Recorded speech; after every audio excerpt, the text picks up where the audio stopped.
ओम गंग गणपतये नमो नमः। संक्षिप्त शिव पुराण वायु संहिता अध्याय 30-31 भाग 1। ऋषियों के प्रश्न का उत्तर देते हुए वायुदेव के द्वारा शिव के स्वतंत्र एवं सर्वानुग्राहक स्वरूप का प्रतिपादन। तदंतर ऋषियों ने कई कारण दिखाकर पूछा, वायुदेव, यदि शिव सदा शांत भाव से रहकर इन सब पर अनुग्रह करते हैं तो सबकी अभिलाषा को एक ही साथ पूर्ण क्यों नहीं कर देते? जो कुछ करने में समर्थ होगा वो सबको एक साथ ही बंधन मुक्त क्यों नहीं कर सकेगा? यदि कहे अनादिकाल से चले आने वाले सबको विचित्र कर्म अलग अलग है, अतः सबको समान फल नहीं मिल सकता। यह ठीक नहीं है, क्योंकि कर्म की विचित्रता भी यहाँ नियामक नहीं हो सकती, कारण कि वे कर्म ईश्वर को कराने से ही होते हैं। इस विषय में बहुत कुछ कहने से क्या लाभ? उपयुक्त रूप से विभिन्न युक्तियों द्वारा फैलाई गई नास्तिकता जिस प्रकार से शीघ्र निर्मित हो जाए वैसा उपदेश दीजिए।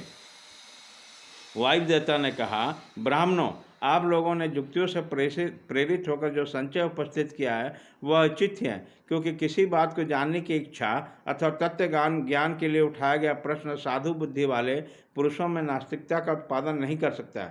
मैं इस विषय में ऐसा प्रमाण प्रस्तुत करूंगा जो सत्य पुरुष को मोह को दूर करने वाला है। असत पुरुषों का जो अन्यथा भाव होता है उसमें प्रभु शिव का कृपा का ही अभाव ही कारण है। परिपूर्ण परमात्मा शिव के परम अनुग्रह के बिना कुछ भी कर्तव्य नहीं है, ऐसा निश्चय किया गया। प्रानुग्रह क्रम में स्वभाव ही पर्याप्त हैं, अन्यथा निस्वभाव पुरुष किसी पर भी अनुग्रह नहीं कर सकता। पशु और पाशु सारा जगत ही पर कहा गया, यह अनुग्रह का पात्र है। पर को अनुग्रहित करने के लिए पति की आज्ञा का समन्वय आवश्यक है। पति आज्ञा देने वाला है, वही सदा सब पर अनुग्रह करता है। उस अनुग्रह को अर्थात आज्ञा रूप में अर्थ को स्वीकार करने वाले शिव पर तंत्र कैसे कहे जा सकते हैं? अनुग्रह को अपेक्षा न रखकर कोई भी अनुग्रह सिद्ध नहीं हो सकता। अतः स्वतंत्र शब्द की अर्थ की उपेक्षा न रखना ही अनुग्रह का लक्षण है। जो अनुग्रह है वह परतत्व माना गया है, क्योंकि पति के अनुग्रह के बिना उसे भोग और मोक्ष की प्राप्ति नहीं होती। जो मृत्यु आत्मा है वह भी अनुग्रह के पात्र हैं, क्योंकि उनमें भी शिव की आज्ञा की निवृत्ति नहीं होती। वे भी शिव की आज्ञा से बाहर नहीं है। यहाँ कोई ऐसी वस्तु नहीं है जो शिव की आज्ञा के अधीन न हो। सकल सगुण या साकार होने पर भी जिसके द्वारा हम निष्कल निर्गुण या निराकार शिव की प्राप्ति होती है, उस मूर्ति या लिंग के रूप में साक्षात शिव में विराजमान है, वह शिव की मूर्ति है। यह बात तो उपचार में कही जाती है। जो साक्षात निष्कल तथा परम कारण रूप शिव हैं, वह किसी के द्वारा ही साकार अनुभव से उपलक्षित नहीं होते, ऐसी बात नहीं है। यह प्रमाण गम्य होना उनके स्वभाव का उत्पादक नहीं है। प्रमाण अथवा प्रतीक मात्र से अपेक्षा बुद्धि का उदय नहीं होता, वह परम तत्व का उपलक्षण मात्र है। उनके सिवा और कोई अभिप्राय नहीं है। कोई न कोई मूर्ति आत्मा का साक्षात उपलक्षण करती है। शिव की मूर्ति है, इस कथन का अभिप्राय यह है कि उस मूर्ति के रूप में परम शिव विराजमान है। मूर्ति उनका उपलक्षण है। जैसे काष्ठ आदि आलम्बन के आश्रय लिए बिना केवल अग्नि कहीं उपलब्ध नहीं हो सकती, उसे इस तरह शिव भी मृत्यु आत्मा में आरूढ़ हुए बिना उपलब्ध नहीं होते हैं।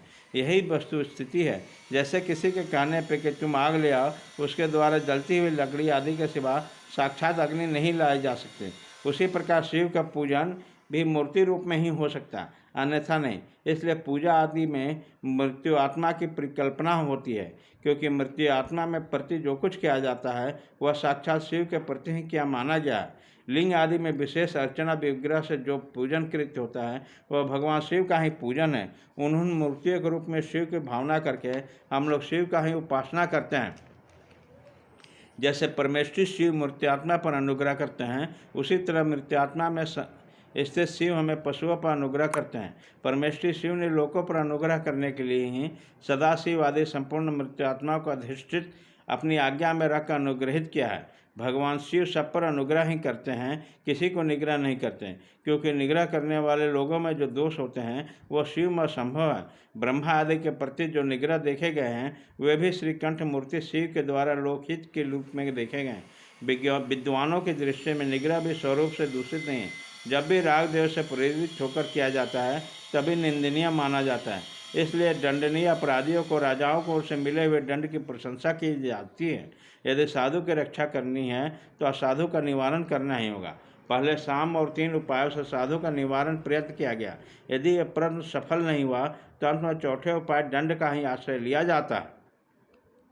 यह दंडांत अनुशासन लोकहित के लिए किया जाना चाहिए। यदि इसके औचित्य को परिलक्षित कराता है, यदि अनुशासन इसके विपरीत हो तो उसे अहितकर कहते हैं। जो सदा हित में लगे रहने वाले हैं, उन्हें ईश्वर का दृष्टांत अपने सामने रखना चाहिए। ईश्वर केवल दुष्टों को ही दंड देते हैं, इसलिए निर्दोष कहे जाते हैं। अतः जो दुष्टों का दंड देता है, वह इस निर्गम कर्मों को सत्पुरुषों के लिए लंचित कैसे किया जाता है।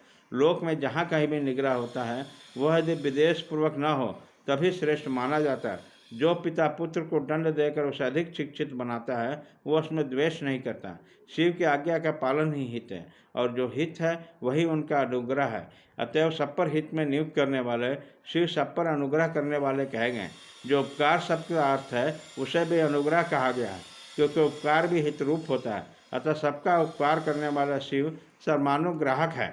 शिव के द्वारा जड़ चेतन आदि सदा हित में नियुक्त होते हैं, परंतु सबको जो एक साथ और एक समान हित की उपलब्धि नहीं होती, इसमें उनका स्वभाव ही प्रतिबंधक है।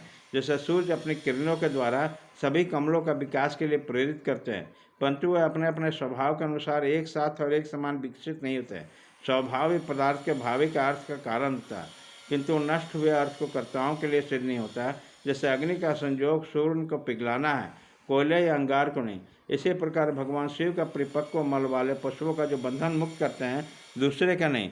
जो वस्तु जैसी होनी चाहिए वैसी वह स्वयं नहीं बनती, वैसे बनने के लिए कर्ता के भावना का सहयोग होना आवश्यक है। कर्ता का भावना के बिना ऐसा होना संभव नहीं है। अतः कर्ता सदा स्वतंत्र होता है। अध्याय खत्म।